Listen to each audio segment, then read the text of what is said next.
శోభిత ధూళిపాడ మరియు నాగచైతన్య జాతకంలో தற்போது டாலிவுட்டின் ஹாட் நியூஸ் என்றால் அது நாக சைத்தன்யா மற்றும் சோபிதா துலிபாலாவின் நிச்சயதார்த்தம்தான்.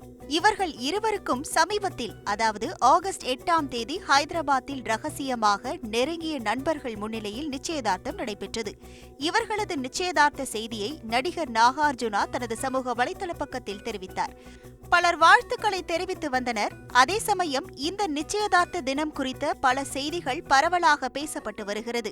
அது நாக சைத்தன்யாவிற்கும் சோபிதாவிற்கும் நிச்சயதார்த்தம் நடைபெற்ற நாளில்தான் சமந்தா நாக சைத்தன்யாவிடம் காதலை தெரிவித்த நாள் என சிலர் தெரிவித்து வந்தனர். இந்த நிலையில் ஜோதிடர் ஒருவர் நாக சைத்தன்யா மற்றும் சோபிதா குறித்து புதிதாக ஒன்றை கணித்துள்ளார். நாக சைத்தன்யாவும் சோபிதாவும் 2027ஆம் ஆண்டில் பிரிந்து விடுவார்கள் என ஒரு பூகம்பத்தை கிளப்பியுள்ளார். ஏற்கனவே ஜோதிடர் வேணுசுவாமி சமந்தாவும் நாக சைத்தன்யாவும் விவாகரத்து செய்ய போவதாக முன்பு கூறியிருந்தார். அதேபோல் இருவரும் விவாகரத்து செய்துவிட்டனர். இந்த நிலையில் ஜோதிடர் இப்படி கணித்து கூறியிருப்பது ஆச்சரியத்தை ஏற்படுத்தியுள்ளது. அதுவும் இவர்களது பிரிவுக்கு ஒரு பெண்தான் காரணமாக இருப்பார் என்றும் ஜோதிடர் கூறியுள்ளார். இவர் வெளியிட்ட வீடியோவில் நாக சைத்தன்யா மற்றும் சோபிதாவின் ஜாதக கட்டத்தை வைத்து அவர்கள் இருவரும் 2027ஆம் ஆண்டு வரை ஒன்றாக இருப்பார்கள்.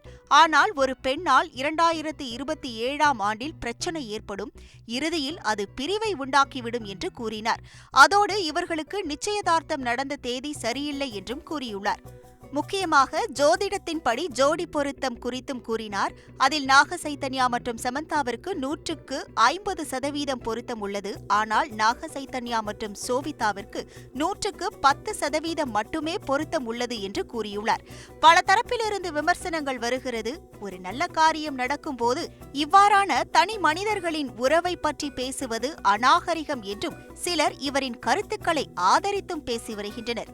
சமந்தாவும் நாக சைத்தன்யாவும் 2021ஆம் ஆண்டில் பிரிந்துவிட்ட நிலையில் 2023ஆம் ஆண்டில் இருந்து நாக சைத்தன்யாவும் சோபிதாவும் டேட்டிங்கில் இருப்பதாக கிசுகிசுக்கப்பட்டு வந்தன. மேலும் இவர்கள் இருவரும் விடுமுறை நாட்களில் வெளிநாட்டில் ஒன்றாக சுற்றி கொண்டிருப்பதாகவும் வதந்திகள் பரவின. தற்போது நிச்சயம் முடிந்து வதந்திகளுக்கு முற்றுப்புள்ளி வைத்துள்ளனர். செய்திகளை உடனுக்குடன் தெரிந்து கொள்ள உடனே சப்ஸ்கிரைப் பண்ணுங்க.